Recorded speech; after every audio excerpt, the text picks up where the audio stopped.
Hello students, आज हम शुरू करेंगे इलेक्ट्रोस्टैट का न्यू टॉपिक कूलम्ब्स लॉ। इससे पहले हम चार्ज के बारे में पढ़े हैं।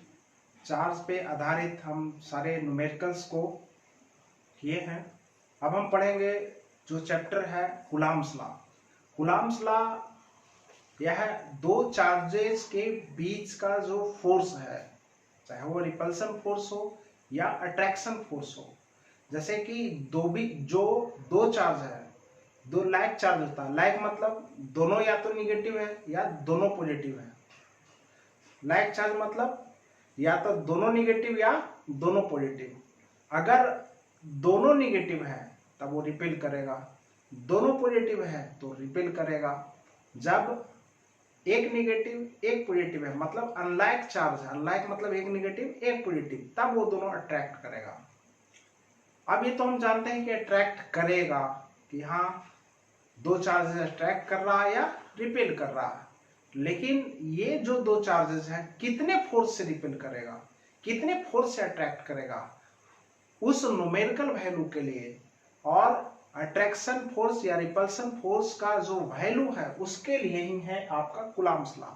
कि दो चार्जेस अगर किसी पर्टिकुलर डिस्टेंस पे रखा हुआ है तो दोनों चार्ज के बीच में जो फोर्स होगा वह कितना फोर्स होगा।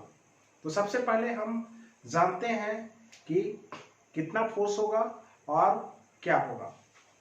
तो like charges repel each other. Like charges मतलब दोनों निगेटिव होना चाहिए या दोनों पॉजिटिव होना चाहिए।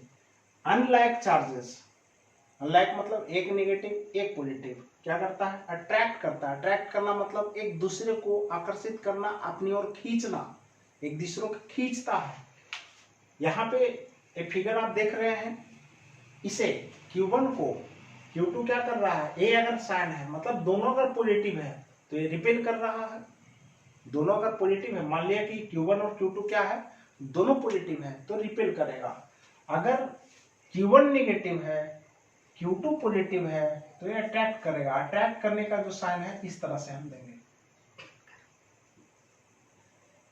मान लिया जाए कि दोनों के बीच का जो फोर्स है वह F है। कितना है, F। तो यहाँ पे दो चार्जेस या तो रिपेल करेगा, क्या रिपेल करेगा, जब दोनों निगेटिव हो या दोनों पॉजिटिव हो। और जब एक निगेटिव है एक पॉजिटिव है तो क्या करेगा, अट्रैक्ट करेगा। मान लिया जाए कि मैग्नीट्यूड कितना है, Q1 है और दूसरा कितना है, Q2 है। दोनों के बीच जो अट्रैक्शन या रिपल्सन फोर्स, अट्रैक्शन या रिपल्सन फोर्स कितना है, F है। दोनों के बीच का जो डिस्टेंस है वो R है।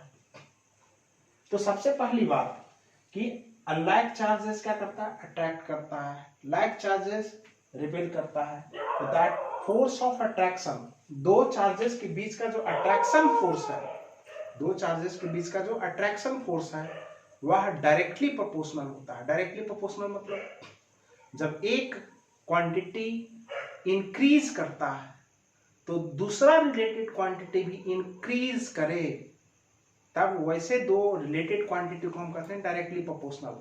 मतलब कि अगर चार्ज बढ़ेगा, चार्ज का मैग्नीट्यूड बढ़ेगा तो यहाँ पे फोर्स भी क्या होता है, इंक्रीज करेगा। तो अभी जब दो चार्जेस में अगर एक चार्ज भी इंक्रीज करता है तो फोर्स भी इंक्रीज करेगा। ठीक है, जब फोर्स, अगर चार्ज इंक्रीज कर रहा है तो फोर्स भी इंक्रीज करेगा। मतलब फोर्स जो है वह चार्ज के डायरेक्टली प्रोपोर्शनल है। ठीक है, मतलब Q इंक्रीज करेगा तो फोर्स भी इंक्रीज करेगा। अब इसी को हम कहते हैं कि द फोर्स ऑफ अट्रैक्शन और रिपल्सन। ठीक है, द फोर्स ऑफ अट्रैक्शन और रिपल्सन। सबसे पहली बात कि एक चीज और यहाँ पे कि जो फोर्स होगा, फोर्स कैसे होगा। सबसे पहली बात कि क्या फोर्स का डायरेक्शन इधर होगा, ऐसे एक्ट करेगा या ऐसे एक्ट करेगा, किस डायरेक्शन में एक्ट करेगा। तो सबसे पहली बात कि फोर्स का जो डायरेक्शन है, फोर्स का जो डायरेक्शन है वह दोनों चार्ज पार्टिकल के जो लाइन ज्वाइनिंग है, लाइन को हम ज्वाइन कर रहे हैं तो दोनों का जो लाइन ज्वाइनिंग है उसी के अलोंग फोर्स होगा।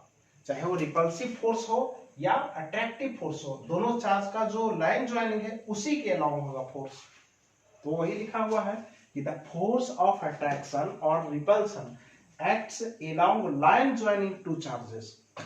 दोनों के लाइन ज्वाइनिंग, लाइन को हम अगर दोनों चार्ज को हम अगर ज्वाइन करते हैं उसी डायरेक्शन में फोर्स होगा। क्लियर? और जो मैग्नीट्यूड है किसका, जैसे एक चार्ज बढ़ रहा है, इंक्रीज कर रहा है, तो फोर्स भी इंक्रीज कर रहा है, तो दोनों चार्ज का जो प्रोडक्ट है फोर्स उसके डायरेक्टली प्रोपोर्शनल होता है। तो यहाँ पे द फोर्स ऑफ अट्रैक्शन और repulsion is directly proportional to what, is directly proportional to product of charges. दोनों चार्ज के प्रोडक्ट के क्या होता है, डायरेक्टली प्रोपोर्शनल होता है। मतलब दोनों का जो प्रोडक्ट है चार्जेस का इंक्रीज करेगा तो फोर्स भी क्या करेगा, इंक्रीज करेगा। और जब डिस्टेंस इंक्रीज हो रहा है तो फोर्स क्या करेगा, डिक्रीज होगा। और डिस्टेंस अगर डिक्रीज होता है तो फोर्स क्या होगा, इंक्रीज करेगा। और ऐसे कि जब एक क्वांटिटी इंक्रीज करे दूसरा डिक्रीज करे, क्या कहते हैं, इनवर्सली प्रोपोर्शनल। तो यहाँ पे जो फोर्स है वह दोनों चार्ज के बीच का जो डिस्टेंस है उसके स्क्वायर का इनवर्सली प्रोपोर्शनल होता है। तो द फोर्स ऑफ अट्रैक्शन और repulsion between two charges is directly proportional to what, product of charges and inversely proportional to a square of distance between two charges। Clear है? तो यहाँ पे the force of attraction, दो charges के बीच का जो अट्रैक्शन फोर्स है या रिपल्सन फोर्स है between two charges is directly proportional to product of charges and inversely proportional to a square of distance between them या टू चार्जेस। क्लियर है? अब इसको हम ड्राइव करते हैं, तो इसको नोट डाउन कीजिए, उसके बाद हम ये करते हैं।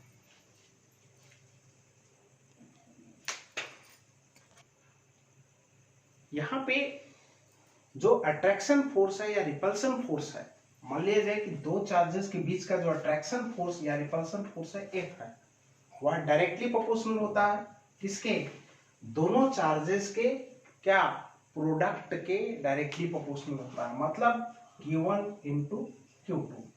क्लियर? अब यहाँ पे वह जो फोर्स है वह इनवर्सली प्रोपोर्शनल होता है किसके, स्क्वायर ऑफ डिस्टेंस। डिस्टेंस कितना है दोनों के बीच का, r है, तो square of distance between two charges. अब यहाँ पे थोड़ा इसके बारे में हम लिख दें, डिस्क्राइब कर दें कि सपोज Q1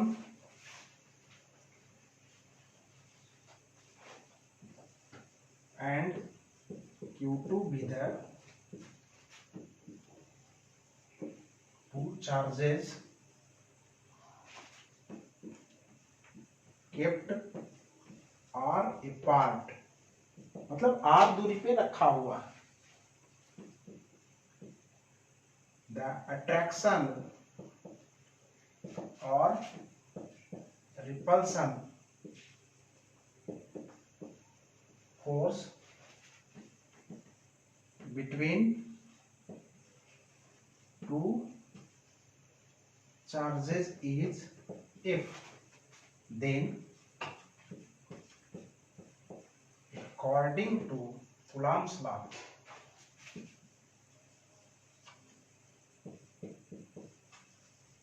क्या है भाई,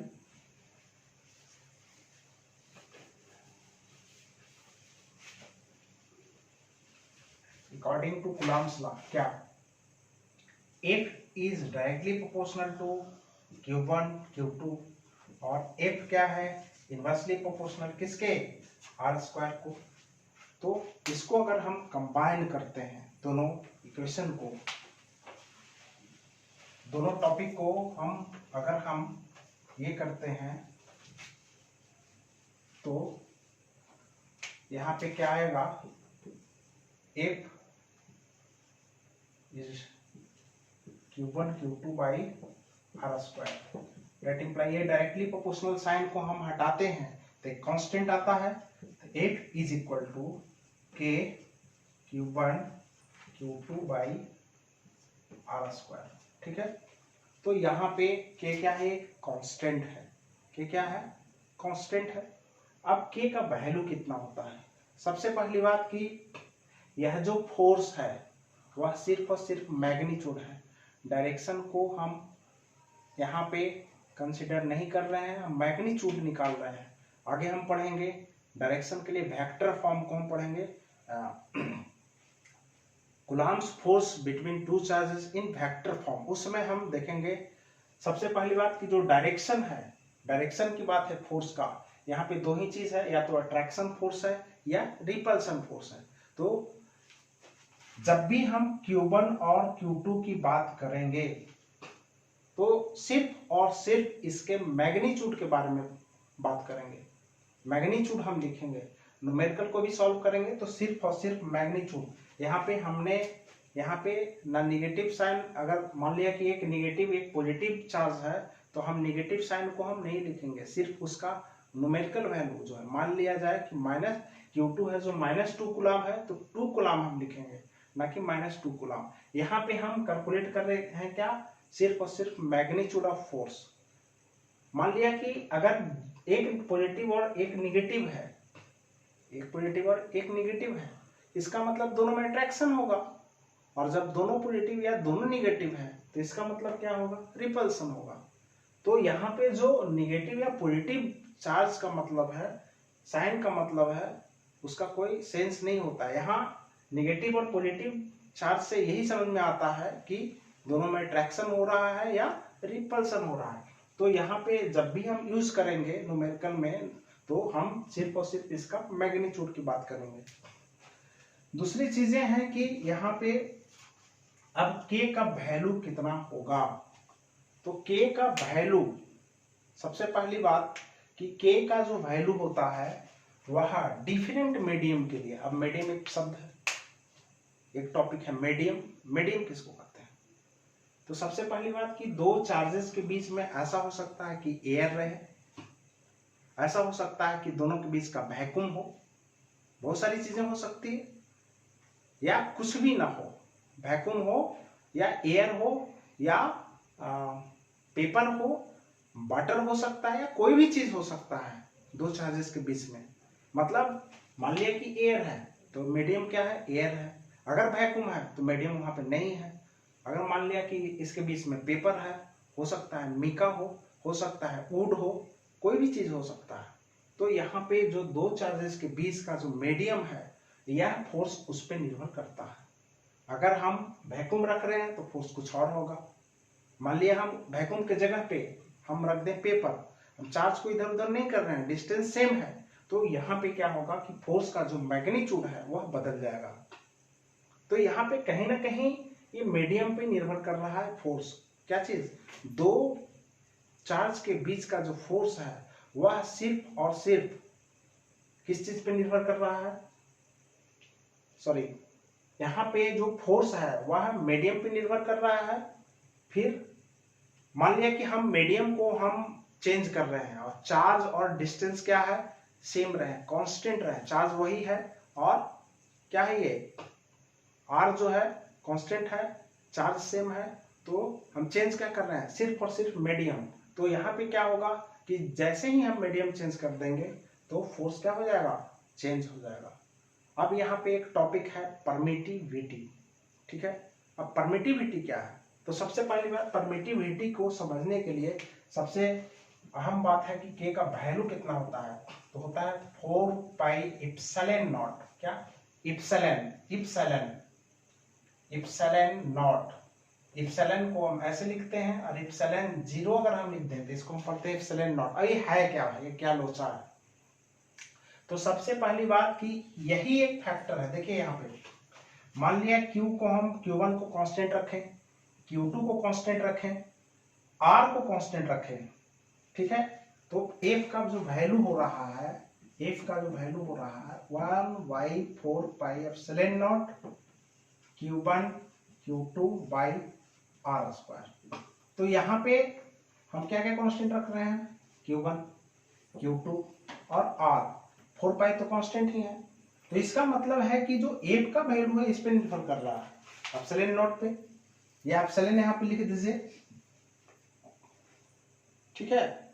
अब एप्सिलॉन और एप्सिलॉन नॉट क्या है, तो ये जो है वो परमिटिविटी है।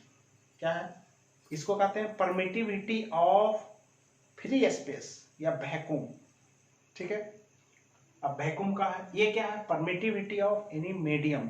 मीडियम मतलब पेपर, मिका, वाटर, जो मतलब दो चार्जेस के बीच में, एयर। तो सबसे पहली बात की हम और डिस्कस करते हैं इसके बारे में, पूरा कंसेप्ट क्लियर करते हैं। तो जब सबसे पहले अगर दोनों के बीच में वैक्यूम रहे तब यहाँ पे हम एप्सिलॉन नॉट लिखेंगे। एयर भी हम कह सकते हैं, एयर या वैक्यूम रहे तो एप्सिलॉन नॉट हम लिखेंगे। अब यहाँ पे 1/4 एप्सिलॉन नॉट का वैल्यू एसआई सिस्टम में होता है आपको 9 × 10⁻⁹। ठीक है, न्यूटन मीटर स्क्वायर पर coulomb square, newton metre square पर कूलम स्क्वायर। ठीक है, तो यहाँ पे के का वैल्यू आया आपका है 1/4 एप्सिलॉन नॉट और उसका एसआई सिस्टम में होता है वैल्यू 9 × 10⁻⁹ न्यूटन मीटर स्क्वायर पर कूलम स्क्वायर। अब यहाँ पे समस्या ये है कि ये एप्सिलॉन नॉट क्या है, तो इसको हम कहते हैं परमिटिविटी ऑफ फ्री स्पेस।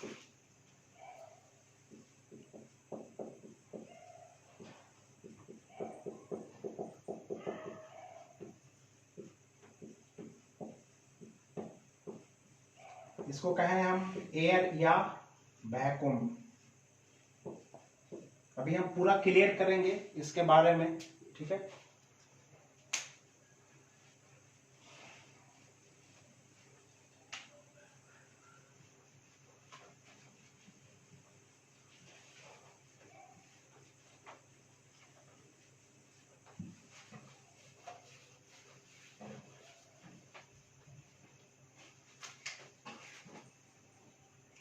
सबसे पहली बात कि जब भी हम देख रहे हैं यहाँ पे एफ इक्वल टू कितना लिखा है 1/4 एप्सिलॉन नॉट। एप्सिलॉन नॉट कब, जब एयर रहेगा, तो हम इसको हम कर देंगे क्या एफ नॉट। क्या, दो चार्जेस सेम है, Q1 और Q2 ही है, R भी सेम है, सिर्फ हम बदल क्या रहे हैं, इसके बीच का क्या मीडियम, इसके बीच का मीडियम जब रहेगा क्या एयर रहेगा या वैक्यूम रहेगा, तब हम इसको लिखेंगे F naught by 1 equal to 1/4 epsilon naught Q1 Q2/R²। अब यहाँ पे ये क्या है, परमिटिविटी ऑफ फ्री स्पेस। अगर मीडियम रहेगा, मीडियम मतलब एयर या वैक्यूम के अलावे, जैसे पेपर है, मिका है, वुड है, जो भी है इसके बीच में रखा हुआ है, तब या पेपर या वुड के बीच में ही दो चार्जेस हैं, तब वहां पे हम फोर्स जो है मीडियम है तो मीडियम में हम कैलकुलेट करेंगे इज इक्वल टू 1/4 क्या एप्सिलॉन लिखेंगे हम इसको, क्या लिखेंगे एप्सिलॉन, एप्सिलॉन नॉट नहीं, Q1 Q2/R²। जब चार्ज और डिस्टेंस सेम है तो बदल क्या रहा है, ये सिर्फ परमिटिविटी बदल रहा है, और इसको हम कहते हैं परमिटिविटी ऑफ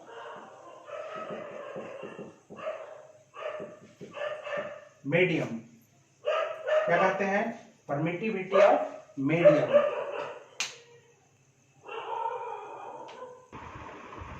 तो अभी हम पढ़ रहे थे कि परमिटिविटी क्या है।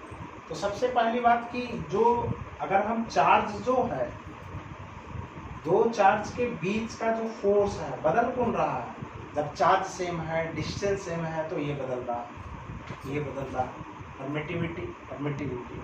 तो अब इसका निष्कर्ष कैसे हम निकाल सकते हैं, तो सबसे पहली बात कि फोर्स बदलने का जो पैमाना है, जो चीज है, वह है epsilon, permittivity, epsilon not epsilon.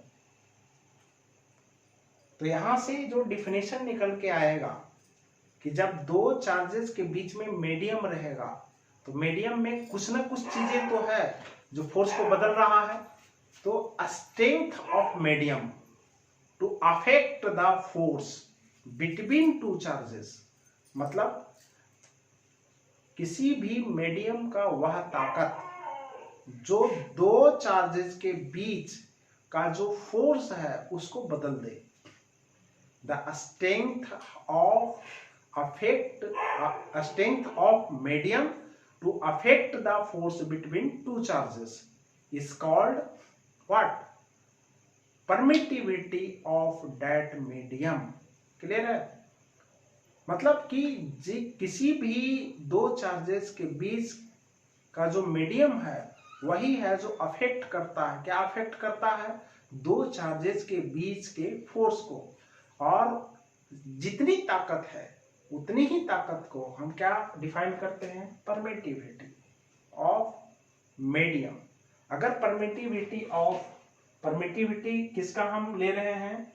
Air या वैक्यूम का, तब हम वहां पे कहते हैं permittivity of free space. Video को पॉज करके इसका डेफिनेशन लिख लीजिएगा। तो यहाँ पे अब परमिटिविटी है कि permittivity of free space, permittivity of medium. अब एक टर्म है रिलेटिव परमिटिविटी।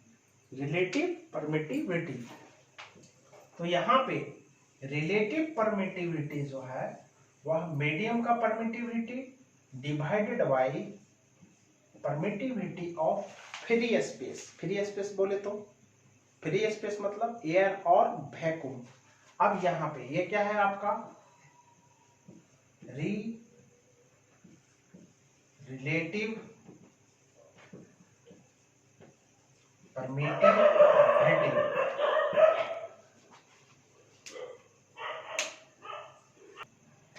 यहाँ पे रिलेटिव परमिटिविटी कितने के बराबर हुआ आपको? तो यहाँ पे epsilon by epsilon not. Epsilon क्या है? Permittivity of medium. Epsilon not क्या है? Permittivity of free space. मतलब जब मीडियम रहेगा तब जो परमिटिविटी हम इस्तेमाल करेंगे और उसको हम डिवाइड करेंगे किससे? परमिटिविटी ऑफ फ्री स्पेस से। तो यहाँ पे फिर इसको हम लिख सकते हैं मीडियम का जो परमिटिविटी है वह epsilon naught into epsilon R. Clear है यहाँ पे?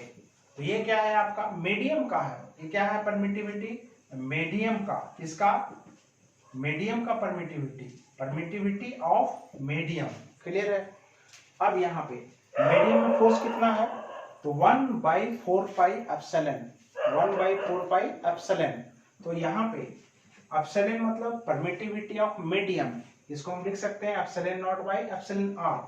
तो यहाँ पे लिख दें 1/4 pi epsilon naught into epsilon R to Q1 Q2 by R square. Clear?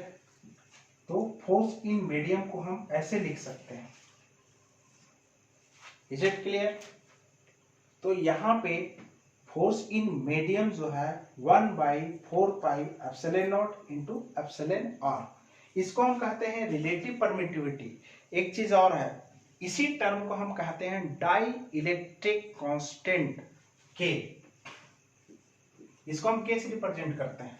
Die electric constant. अब एक नया टर्म आया, डाई इलेक्ट्रिक कांस्टेंट।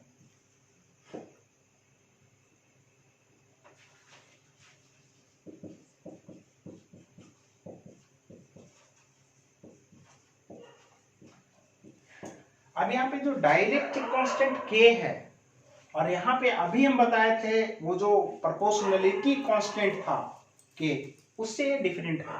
दोनों एक ही चीज नहीं है, ये अलग है वो अलग है।